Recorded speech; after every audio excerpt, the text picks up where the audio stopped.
Hey guys, today we're on the bench looking at the betafpv hx100 SE. This is betafpv's one-cell toothpick quad. It has 1102 13,500 kV motors, 65mm gem fan props, uses the blue BT 2.0 battery plug, which I personally like. I even have it on my newbie drone brushless, and I have zero complaints about it. The first thing I want to look at is their new canopies, because I have broken a lot of betafpv canopies in the past. Pretty much every flight I would smash them with the smallest crash. I've even hit a leaf and broken one into bits, and usually I end up breaking my cameras in the process.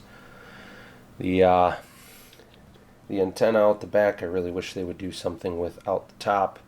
These whoop size things with the antenna out the back just they do not get good signal when they are flying back at you. The props are great, I love them. I bought a bunch of replacements because I've already hit a few trees. Speaking of hitting trees, the durability of this thing is phenomenal. I have smashed into the ground, even wrecked a battery, and here we are, no damage to it.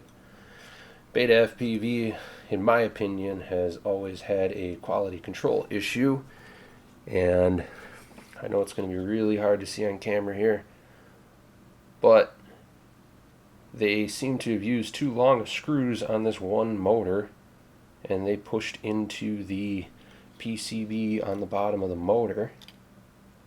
Not quite sure how that happens, but that's how it shipped to me. It came in the box with a piece of foam and no other protection, props off of it. Everything was fine, but I would like to see some better packaging. The camera quality is okay. It is an 800 TVL camera.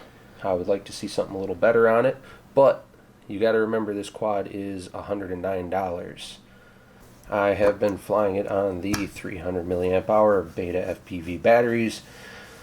I have had good luck with this battery. Older betafpv batteries in the past I have not had good luck with, but these new ones with the BT 2.0 connectors have been phenomenal. I crashed one and completely mushroomed and destroyed the front, and it is actually sitting outside. It has not burnt, not smoked, but I am not going to use it anymore. One problem I had right out the box, I could not get it to bind to my X-Lite for the life of me, and being back fresh into this hobby after a year of not flying, I realized that it is not a standard receiver. It is an SPI receiver, which I knew nothing about. So it took me a little while, but I was trying to hold the bind button and then plug in the battery, and I was getting nothing. So once I figured out that you have to power it, then hit the bind button, I had no more problems. Had no problems hooking up to Betaflight. We are running stock tune on a stock X-Lite. Everything's stock. Set up my switches, my OSD, and I was ready to go. That in mind, let's switch over to some flight footage so I can show you how it flies. So originally I was going to let you guys listen to me babble about the flight footage on a voiceover, but I'm just going to let the video do the talking for itself because you guys can judge how good it flies. In the beginning's a range test. You'll see me do some inverted yaw spins, which it's my first day doing those, so be nice. Other than that, you'll see some power loops and some other stuff. You can tell that the quad doesn't really carry its weight well, but other than that, it flies great, so enjoy the footage.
Alright, so finishing up here, I am actually a huge fan of this quad. It handles great in the wind.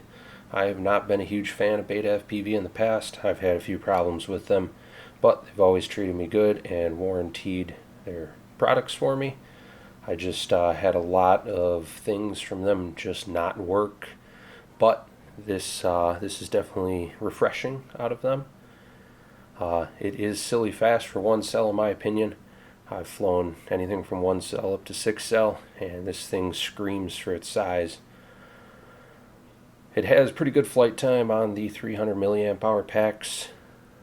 It is my go-to 1 cell freestyle rig. It is really easy to just grab it and go. Being 1 cell, you can just grab the batteries, throw them in your bag, charge a bunch of them, grab a handful of them, and you can fly all day. So that about finishes it up, and if you guys enjoyed the video, feel free to subscribe. It would mean a lot to me being on a new channel. I would like to bring you guys 1 freestyle video a week and hopefully 1 review a month. The reviews are going to depend on if people actually want to watch them or not. Let me know if there's something I can change or something I should do differently. Until next time, keep flying.